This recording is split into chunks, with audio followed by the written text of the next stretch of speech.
Hello, ഇത് നമ്മുടെ പുതിയ ക്ലാസ്സാണ് കേട്ടോ. നമ്മളിന്ന് സ്റ്റെം സ്റ്റിച്ചാണ് പഠിക്കുന്നത്. പേര് പോലെ തന്നെ നമ്മുടെ ചെടികളുടെയൊക്കെ തണ്ട് ചെയ്യാൻ വേണ്ടിയിട്ട് യൂസ് ചെയ്യുന്ന സ്റ്റിച്ചാണിത്. അപ്പോൾ ഇത്ര നാൾ നമ്മൾ റണ്ണിങ് സ്റ്റിച്ചിൻ്റെ വേരിയേഷന്, ബാക്ക് സ്റ്റിച്ചിൻ്റെ വേരിയേഷനൊക്കെ പഠിച്ചു.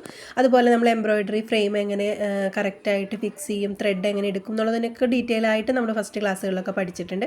അതെല്ലാം നമ്മുടെ ചാനലിൽ പ്ലേലിസ്റ്റ് ആയിട്ടും ക്രിയേറ്റ് ചെയ്തിട്ടുണ്ട് കേട്ടോ. കാണാത്തവരൊന്ന് കണ്ടോളൂ. അപ്പോൾ ഈ സ്റ്റിച്ച് എങ്ങനെ ചെയ്യുന്നതെന്ന് നോക്കാം. ആദ്യം നമ്മളിത് ആ ത്രെഡ് മുകളിലേക്ക് കോർത്തെടുത്തിട്ടുണ്ട്. ഇനി നമ്മളിത് റണ്ണിങ് സ്റ്റിച്ച് ചെയ്യുന്ന പോലെ ചെയ്യാം. പക്ഷെ നമ്മൾ ത്രെഡ് ഫുള്ളായിട്ട് വലിച്ചു കൊണ്ടുപോകരുത്. സ്റ്റെം സ്റ്റിച്ചിൻ്റെ ത്രെഡിന് നമ്മളിത് ഇതുപോലെ എടുത്തതിന് ശേഷം ഇതിൻ്റെ സെൻറ്ററിലായിട്ട് വരുന്ന രീതിയിൽ നമ്മൾ താഴേന്ന് മുകളിലേക്ക് സൂചി കുത്തിയെടുക്കുക. ഈ ഒരു രീതിയിൽ അതിൻ്റെ സെൻറ്ററിൽ വരുന്ന രീതിയിൽ നമ്മൾ അതുപോലെ താഴേന്ന് മുകളിലേക്ക് സൂചി കുത്തിയെടുത്തിട്ട് ത്രെഡിനെ നമ്മൾ ഈ ഇപ്പുറത്തെ വശത്തേക്ക് തന്നെ വയ്ക്കണം കേട്ടോ. അതിന് ശേഷം നമ്മൾ സൂചി കോർത്ത് മുകളിലേക്ക് എടുക്കുകയാണ് ചെയ്യുന്നത്. ഇനി നമുക്കതിനെ ടൈറ്റ് ചെയ്ത് കൊടുക്കാം.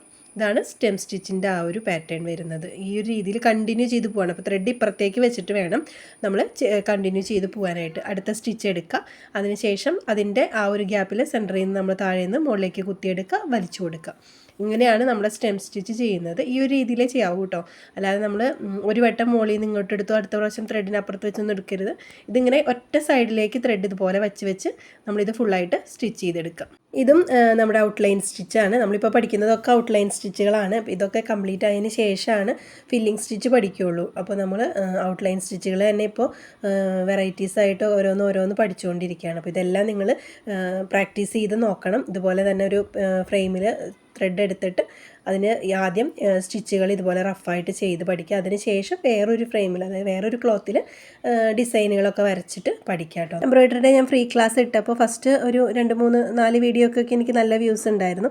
പക്ഷേ ഇപ്പോൾ എനിക്ക് അത്ര വ്യൂസ് ഇല്ല നമുക്ക് ഈ ഒരു ലേറ്റസ്റ്റ് വീഡിയോസിന്. പക്ഷേ വീഡിയോ കാണുന്നവരൊക്കെ നന്നായിട്ട് തന്നെ അത് പഠിക്കാനായിട്ട് ആത്മാർത്ഥമായിട്ട് ശ്രമിക്കുന്നുണ്ടെന്ന് എനിക്ക് മനസ്സിലായി. കാരണം പലരും എനിക്ക് ഇൻസ്റ്റയിൽ ഫോട്ടോസ് അയച്ചു തരുന്നുണ്ട്. അതുപോലെ കറക്ഷൻ എന്തെങ്കിലും ഉണ്ടോ എന്ന് ചോദിച്ചിട്ടൊക്കെ ഫോട്ടോസ് അയച്ചു തരുന്നുണ്ട്. അവർ ചെയ്ത വർക്കുകൾ അതെല്ലാം നല്ല പെർഫെക്റ്റ് ആയിട്ട് തന്നെ അവർ ചെയ്യുന്നുണ്ട്. അപ്പോൾ അതുകൊണ്ട് തന്നെ നമ്മുടെ ഈ ഒരു ക്ലാസ് എന്തായാലും നിങ്ങൾക്ക് കുറച്ച് പേർക്കെങ്കിലും യൂസ്ഫുൾ ആവുന്നുണ്ടെന്ന് എനിക്ക് മനസ്സിലായി. അത് തന്നെയാണ് നമ്മുടെ ഒരു സന്തോഷം.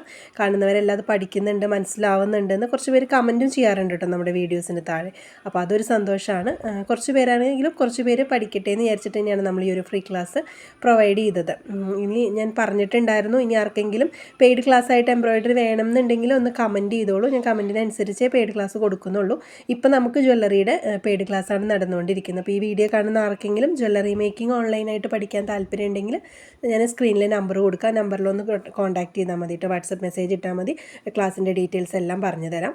അപ്പോൾ നമ്മുടെ സ്റ്റെം സ്റ്റിച്ച് നമ്മളിത് ഇതുപോലെ ചെയ്ത് പോകണം. ഇതിൻ്റെ ഇടയിലൊക്കെ ത്രെഡ് ഇതുപോലൊക്കെ കുരുങ്ങുന്നുണ്ടെങ്കിൽ നിങ്ങൾ ജസ്റ്റ് അതുപോലെ ആ ഒരു സ്റ്റിച്ചിൻ്റെ മുകളിലേക്ക് ഒന്ന് ജസ്റ്റ് ലൂസാക്കി കൊടുത്തിട്ട് ത്രെഡ് വലിച്ചു കൊടുക്കുക കേട്ടോ. അങ്ങനെയാണ് നമ്മളിതൊക്കെ കറക്റ്റ് ചെയ്ത് പോകുക. അല്ലെങ്കിൽ നമുക്ക് കട്ട് ചെയ്ത് കളഞ്ഞു കഴിഞ്ഞാൽ കംപ്ലീറ്റ് ത്രെഡ് അയച്ച് കളഞ്ഞ് വീണ്ടും നമ്മൾ സ്റ്റിച്ച് ചെയ്യേണ്ടി വരും. അപ്പോൾ ക്ലോത്തിന് അത് ഡാമേജ് ആവും. അപ്പോൾ അതുകൊണ്ട് ചെയ്യുന്ന സമയത്ത് നിങ്ങൾ കൃത്യമായിട്ട് ചെയ്യുക. ഇനി അഥവാ എവിടെയെങ്കിലുമൊക്കെ ഒരെണ്ണമൊക്കെ വലിഞ്ഞ് നിൽക്കുന്നുണ്ടെങ്കിൽ അത് അവിടെ തന്നെ കറക്റ്റ് ചെയ്ത് പോവാം. അപ്പോൾ ഈ സ്റ്റിച്ച് കംപ്ലീറ്റ് ആയി. ഇനി നമ്മൾ ത്രെഡ് താഴേക്ക് കുത്തി ഇറക്കാനായിട്ട് ചെയ്യുന്നത്. ലാസ്റ്റ് വരുന്നതിൽ നമ്മൾ സെൻറ്ററിൽ നിന്ന് മുകളിലേക്ക് കോർത്തെടുക്കാതെ ഇതുപോലെ താഴത്തേക്ക് കുത്തി ഇറക്കിയിട്ട് നമ്മൾ ബാക്കിൽ ത്രെഡ് കെട്ടിട്ട് കട്ട് ചെയ്ത് കൊടുക്കുകയാണ് ചെയ്യുന്നത്. അപ്പോൾ ഇങ്ങനെയാണ് നമ്മുടെ സ്റ്റെം സ്റ്റിച്ച് വരുന്നത്. സ്റ്റെമ്മും കാണാൻ നല്ല ഭംഗിയുള്ളൊരു സ്റ്റിച്ചാണ്. നമ്മൾ പൂക്കളുടെയും ചെടികളുടെയൊക്കെ തണ്ട് ചെയ്ത് കഴിഞ്ഞാൽ അതിനൊരു പ്രത്യേക ഭംഗിയാണ്. നല്ല കട്ടിയുള്ളൊരു പോലെ ഫീൽ ചെയ്യുന്നൊരു സ്റ്റിച്ചാണ് ഈ ഒരു സ്റ്റെം സ്റ്റിച്ച്. അപ്പോൾ ട്രൈ ചെയ്ത് നോക്കുക. ഒരു വട്ടം കെട്ടിയതിന് ശേഷം നമ്മൾ 2 പ്രാവശ്യം കെട്ടി കൊടുക്കുക. നിങ്ങൾ എംബ്രോയിഡറി തുണികളിലേക്ക്, അതായത് നല്ല ക്ലോത്തിലേക്കൊക്കെ ചെയ്യുന്ന സമയത്ത് നമ്മൾ ഈ ഒരു ത്രെഡ് കട്ട് ചെയ്ത് കളയുന്ന ആ ഒരു ഭാഗത്ത് ചെറുതായിട്ട് ഫാബ്രിക് ഗ്ലൂ ഒക്കെ ഒന്ന് ജസ്റ്റ് ഒട്ടിച്ച് കൊടുക്കുന്നത് നല്ലതാണ്. ത്രെഡ് പിന്നെ പിരിഞ്ഞു പോവില്ല. അപ്പോൾ അതേ നമ്മളിവിടെ ഒരു ലീഫിൻ്റെ പാറ്റേൺ വരച്ച് വെച്ചിട്ടുണ്ട്. ഈ ഒരു പാറ്റേണൊക്കെ ഇത്രയും പെർഫെക്റ്റ് ആയിട്ട് എങ്ങനെയാണ് വരച്ചെടുക്കുന്നത് എന്നുള്ളതിൻ്റെയൊക്കെ ഡീറ്റെയിൽ വീഡിയോസ് നമ്മൾ ഫസ്റ്റ് ക്ലാസ്സുകളിൽ തന്നിട്ടുണ്ട് കേട്ടോ. അപ്പോൾ അതൊക്കെ ഒന്ന് പോയി കണ്ടോളൂ. 2 ആപ്പൊക്കെ പരിചയപ്പെടുത്തി തന്നിട്ടുണ്ട്. ഇതുപോലെ ഇത്രയും പെർഫെക്റ്റ് ആയിട്ട് നമുക്ക് എങ്ങനെ വരയ്ക്കാൻ അറിയാത്തവർക്കൊക്കെ വരയ്ക്കുക എന്നുള്ളതിൻ്റെയൊക്കെ ഡീറ്റെയിൽ ക്ലാസ് നമ്മൾ തന്നിട്ടുണ്ട്. അപ്പോൾ നമ്മൾ ഈ ഒരു സ്റ്റിച്ച് ഈ ഡിസൈനിലേക്ക് കൊടുക്കുകയാണ്. അപ്പോൾ ഇതുവരെ പഠിച്ച ഔട്ട്ലൈൻ സ്റ്റിച്ചുകളൊക്കെ വെച്ച് നിങ്ങളുടെ പഴയ ഡ്രസ്സിലൊക്കെ ഒന്ന് നിങ്ങൾ ഏതെങ്കിലുമൊക്കെ ഡിസൈൻ വരച്ച് ആ ഒരു സ്റ്റിച്ചൊക്കെ ഒന്ന് കൊടുത്ത് നോക്കൂ കേട്ടോ. അപ്പോൾ അതിൻ്റെയൊക്കെ ഫോട്ടോസ് നിങ്ങൾ എന്നിട്ട് ഇൻസ്റ്റയിൽ എനിക്ക് അയച്ചു തരൂ. അപ്പോൾ അങ്ങനെയൊക്കെ ട്രൈ ചെയ്ത് നോക്കുക. അപ്പോൾ അതെ, പുതിയ ഡ്രസ്സിലൊക്കെ ചെയ്യാം. നിങ്ങൾ പുതിയ ഡ്രസ്സിൽ ചെയ്ത് പഠിക്കുകയാണ് കുറച്ചും കൂടി നല്ലത്. കാരണം അപ്പോൾ നമ്മൾ കുറച്ചും കൂടി കെയർഫുള്ളായിട്ടേ ചെയ്യുള്ളൂ പുതിയ ഡ്രസ്സൊക്കെ ആകുമ്പോൾ. പഴയ ഡ്രസ്സാകുമ്പോൾ നമ്മൾ പഴയതല്ലേ എന്ന് വിചാരിച്ചിട്ട് ആ ഒരു അലംഭാവം അവിടെ ഉണ്ടാവും. അപ്പോൾ അതില്ല. പുതിയ ഡ്രസ്സൊക്കെ ആണെങ്കിൽ നമ്മൾ ആ ഒരു സീരിയസ്നെസ്സിൽ തന്നെ എടുത്ത വർക്കുകൾ ചെയ്ത് നല്ല ഭംഗിയാക്കാൻ ശ്രമിക്കും. അപ്പോൾ എല്ലാവരും ഇനിയിപ്പോൾ അതിനുള്ള ധൈര്യം നിങ്ങൾക്കായിട്ടില്ല എന്നുണ്ടെങ്കിൽ നിങ്ങൾ പഴയ ഒരു ഡ്രസ്സൊക്കെ പ്ലെയിൻ ഡ്രസ്സൊക്കെ എടുത്ത് എവിടെയെങ്കിലും ഈ ഒരു ഔട്ട്ലൈൻ സ്റ്റിച്ചുകൾ ഏതെങ്കിലുമൊക്കെ സ്റ്റിച്ച് വെച്ച് ഡിസൈൻ ചെയ്യും കേട്ടോ. എന്നിട്ട് അതിൻ്റെ ഫോട്ടോസ് നിങ്ങൾക്ക് ഈ വർക്ക് ചെയ്ത് അയക്കുന്ന പോലെ തന്നെ ഇൻസ്റ്റഗ്രാമിൽ എനിക്ക് അയച്ചു തരാം. അപ്പോൾ അയക്കുന്നവർക്ക് ഫോട്ടോസ് ഞാൻ അടുത്ത ഷോർട്സിൽ ഉൾപ്പെടുത്താൻ ശ്രമിക്കാം. കഴിഞ്ഞ ഷോർട്സിൽ നമ്മൾ അയച്ചു തന്ന ഫോട്ടോസൊക്കെ അയച്ചു തന്നിട്ടുണ്ടായിരുന്നു, നിങ്ങൾക്ക് കാണിച്ചിട്ടുണ്ടായിരുന്നു. അപ്പോൾ എല്ലാവരും ഒന്ന് ട്രൈ ചെയ്ത് നോക്കാം. അപ്പോൾ ഇത് ഇങ്ങനെ നമ്മൾ ചെയ്ത് വരുമ്പോൾ നമ്മുടെ ഈ ഒരു കോർണറുകൾ വരുന്ന ഭാഗങ്ങളിൽ നമ്മൾ ഈ ഒരു സ്റ്റിച്ച് ഫിനിഷ് ചെയ്തിട്ട് പുതിയ സ്റ്റിച്ചായിട്ട് അടുത്ത ഭാഗം നിങ്ങൾ തുടരണം. അല്ലാതെ നമ്മളിത് കണ്ടിന്യൂ ചെയ്ത് പോയാൽ ആ ഒരു പെർഫെക്ഷൻ നമുക്ക് കിട്ടില്ല. കാരണം നമ്മളിതിൻ്റെ അടുത്ത സ്റ്റിച്ചിൻ്റെ സെൻറ്ററിൽ നിന്നായിട്ടാണ് നമ്മൾ തുടങ്ങുന്നത്. അപ്പോൾ നിങ്ങളിത് ഇങ്ങനെ പോയിട്ട് ഈ ഒരു കോർണറിൽ നിർത്തി കഴിഞ്ഞാൽ പിന്നെ ആ ഒരു സ്റ്റിച്ചിൻ്റെ സെൻറ്ററിൽ നിന്ന് സ്റ്റാർട്ട് ചെയ്യുമ്പോൾ നമ്മൾ ആ വരച്ചിരിക്കുന്ന അതേ പാറ്റേണിൽ നമുക്ക് കിട്ടില്ല. അപ്പോൾ ഇവിടെ നമ്മളിത് ഈ ഒരു സ്റ്റിച്ച് കംപ്ലീറ്റ് ചെയ്തിട്ട് നിങ്ങൾ നോക്കിക്കോളൂ എങ്ങനെ തുടങ്ങണേന്നുള്ളത്. അപ്പോൾ നമ്മളിത് ഈ ഒരു സ്റ്റിച്ച് എടുത്തതിന് ശേഷം ആ ഒരു കോർണറിലേക്ക് ഈ ഒരു സ്റ്റിച്ചിനെ ഫിനിഷ് ചെയ്ത് പോവുകയാണ്. അപ്പോൾ അത് നമുക്ക് നോക്കാം എങ്ങനെയാണ് നമ്മൾ ഫിനിഷ് ചെയ്തിട്ട് ചെയ്യുന്നത് എന്നുള്ളത്. അപ്പോൾ ഈ ഒരു സ്റ്റിച്ച് ഇവിടെ നമ്മൾ വലിച്ച് ഇത്രയാക്കി നിർത്തിയിട്ടുണ്ട്. ഇനി നമ്മൾ ഇതിനെ ഇവിടെ നിന്ന് വീണ്ടും കോർത്തെടുക്കുകയാണെങ്കിൽ സെൻറ്ററിൽ നിന്ന് നമ്മൾ കുത്തി കോർക്കുന്നിടത്തു നിന്ന് നമ്മൾ ആ ഒരു അപ്പുറത്തെ സൈഡിലേക്ക് എടുത്തു കഴിഞ്ഞാൽ അതിനൊരു ഭംഗി ഉണ്ടാവില്ല. അവിടെ എന്താ പറയുക, ആ ഒരു പെർഫെക്ഷൻ കിട്ടില്ല. നിങ്ങൾക്ക് കാണുമ്പോൾ തന്നെ ചെയ്യുമ്പോൾ തന്നെ നിങ്ങൾക്ക് മനസ്സിലാവും. അപ്പോൾ നമ്മളത് ചെയ്യാതെ അതിനെ അവിടെ ക്ലോസ് ചെയ്തിട്ട് ഇനി അടുത്തത് ആ ഒരു ലൈൻ തുടങ്ങുന്നതിൻ്റെ ആ ഒരു സ്റ്റാർട്ടിങ്ങിൽ നിന്ന് നമുക്ക് തുടങ്ങി പിന്നെ നമ്മൾ ഈ ഒരു സ്റ്റിച്ച് കംപ്ലീറ്റ് ചെയ്യുക. അതുപോലെ തന്നെ അടുത്ത കോർണർ വരുമ്പോഴും അവിടെ അത് നമ്മൾ ഫിനിഷ് ചെയ്യുക.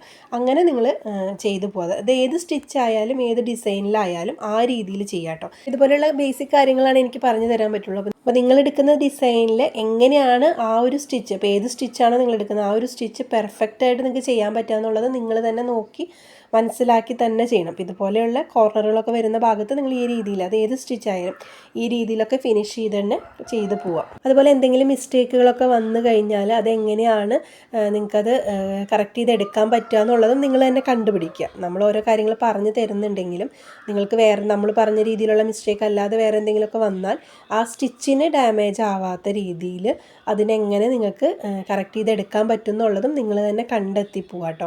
അപ്പോൾ അത് നിങ്ങളുടെ ഭാവിയിൽ നിങ്ങൾക്ക് അത് ഒരുപാട് യൂസ്ഫുൾ ആവും. എപ്പോഴും തുണിയിലൊക്കെ ചെയ്യുമ്പോൾ നിങ്ങൾ വളരെയധികം സൂക്ഷിക്കണം. കാരണം നമ്മളുടെ ഡ്രസ്സായാലും നാളെ നമ്മൾ പുറത്തേക്ക് എംബ്രോയ്ഡറി ചെയ്ത് കൊടുക്കുന്ന സമയത്തായാലും നല്ലപോലെ നമ്മൾ ശ്രദ്ധിച്ച് തന്നെ ചെയ്യണം. കാരണം തുണിയൊക്കെ നമുക്ക് അവർ തരുന്ന ഡ്രസ്സൊക്കെ ചിലപ്പോൾ ആ ഒരു പാറ്റേണിൽ ആ ഒരു ഡ്രസ്സൊക്കെ ഉണ്ടാവുള്ളൂ. നമുക്ക് വേറെ വാങ്ങിച്ച് കൊടുക്കാനും കൂടി പറ്റുന്ന ഒരു ഓപ്ഷനൊന്നും ഉണ്ടാവില്ല. അതുപോലെ നല്ല വിലപിടിപ്പുള്ളതൊക്കെ ആവും. അപ്പോൾ അത് ശ്രദ്ധിച്ച് ചെയ്യണം എന്നുണ്ടെങ്കിൽ നിങ്ങൾ പഠിക്കുന്ന സമയത്തെ ആ ഒരു സീരിയസ്നെസ്സിൽ തന്നെ ഈ ഒരു തുണി നമ്മുടെ എല്ലാ പുറത്തുനിന്ന് നമ്മൾ സ്റ്റിച്ച് ചെയ്യാൻ വാങ്ങിച്ചതാണ് എന്നൊക്കെ തന്നെ വിചാരിച്ചിട്ട് ചെയ്യുക.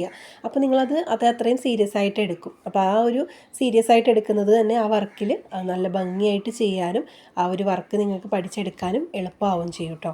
അപ്പോൾ ഇതേ നമ്മൾ ഈ ഒരു സ്റ്റിച്ചും ഇതുപോലെ അവിടെ ഫിനിഷ് ആക്കിയിട്ടുണ്ട്. ഇനി നമുക്ക് വീണ്ടും നമ്മൾ നേരത്തെ ചെയ്ത പോലെ തന്നെ തുടർച്ചയായിട്ട് ചെയ്തത് ഫുള്ളായിട്ട് ചെയ്തിട്ട് എങ്ങനെയാണ് ഫൈനൽ ലുക്ക് വരുന്നതെന്ന് നോക്കാം. അപ്പോൾ ഇങ്ങനെയാണ് നമ്മുടെ സ്റ്റെം സ്റ്റിച്ച് നമ്മൾ ചെയ്തെടുത്തത് കേട്ടോ. അപ്പോൾ വീഡിയോ യൂസ്ഫുൾ ആയെന്ന് വിചാരിക്കുന്നു. അപ്പോൾ അടുത്ത ദിവസം പുതിയ സ്റ്റിച്ചുമായിട്ട് കാണാം.